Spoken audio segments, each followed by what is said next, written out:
Hi guys, my name is Amir Hussain, 16 years old from Iran. Hi, I'm Esther Chowdhury, 15 from England. My name is Jasmine, 16 from the Philippines. This video was published as our outcome. Hope you guys enjoy it. GMOs are genetically modified organisms. GM crops is when we change or mutate certain traits in the genetic makeup of an organism to give it characteristics that we as humans desire.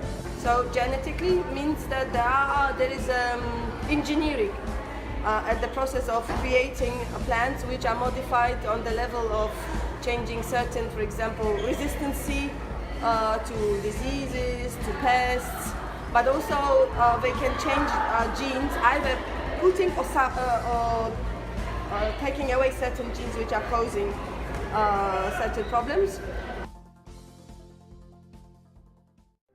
So I can't use those seeds. I can't use seeds that I've grown from my own plants because the companies that made those GMOs have patented them. I don't want to buy and eat genetically modified food. It's dangerous. Genetically modified foods, I don't know what they are.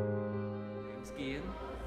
I am 16 years old and I'm from the Philippines. What's happening in Australia? It's gaining them food security, which allows them to not only to keep food for themselves, also to give it as aid to other countries. Now, after you've heard these statistics, has your opinion changed on GMOs? Well, certainly, because I think the single disadvantage of not knowing what it could do to you is being outweighed by the advantages that it brings. Do you think your country, the Philippines, could use GMOs or should use GMOs? Well, if GMOs help increase the amount of food, then they could have that, especially to feed the poor. Is GM technology a feasible solution to the problem of world hunger? If scientists are sure that GMOs are safe, then we can provide that to developing nations in order to end world hunger. My name is Parimal, I'm from Level B3. I think GMOs are a useful technology in fighting world hunger and being able to feed a growing population. Do you think is GM technology a feasible solution to the problem of world hunger? By itself, no. In combination with other things other technologies we have and are going to develop in the future, it will be very important in help fighting world hunger and population. My name is Joanna. I'm from Poland. Yes, I believe nothing is black and white.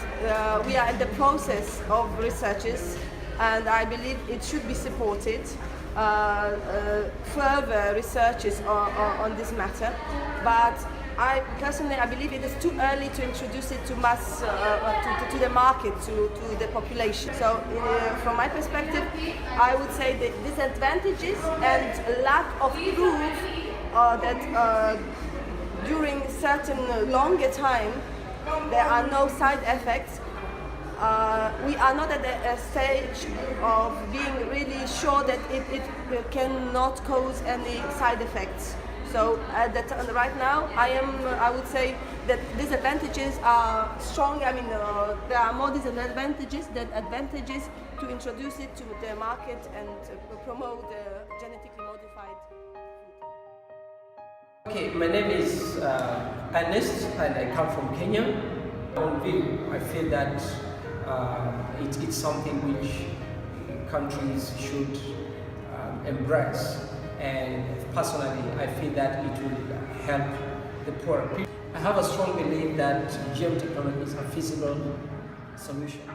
If we embrace this technology, then we can have much more higher food production, and those places like in Somali and parts of Kenya and some other parts of the world where there is shortage of food and there's frequent famine, they can have food which is much more affordable. My name is Alexandra. Alexandra Zoe Morata. I am 15 and I'm from the Philippines. I would like to ask you a question that what do you think an individual, such as yourself, should do to promote GM? I could simply promote it via social media or verbally. Since it's a school, I have the environment to conduct assemblies. Zain Al-Abidin from Iraq. I'm 16 years old. What do you think governments should do to promote GM? I think they should start releasing it slightly to the public, let them try it for themselves, and if it's good, they may release some verbal information. What do you think that international communities should do to promote GM technology? Is to use the global forums that we have, and one of such kind of forums is the UN or within the EU countries. The first thing that has to be done is basically to educate the people, not just in developing countries but also in MEDCs, because people have misconceptions about genetically engineered products. When the views change, then it will be a lot more easier for those countries to adopt that technology. So the most important thing is for these countries or the international community, through forums like UN and the World Bank, IMF, EU countries, to fund projects and research, especially in developing countries, and that will go a long way for people to embrace GM technology. Thank you, sir, for your time.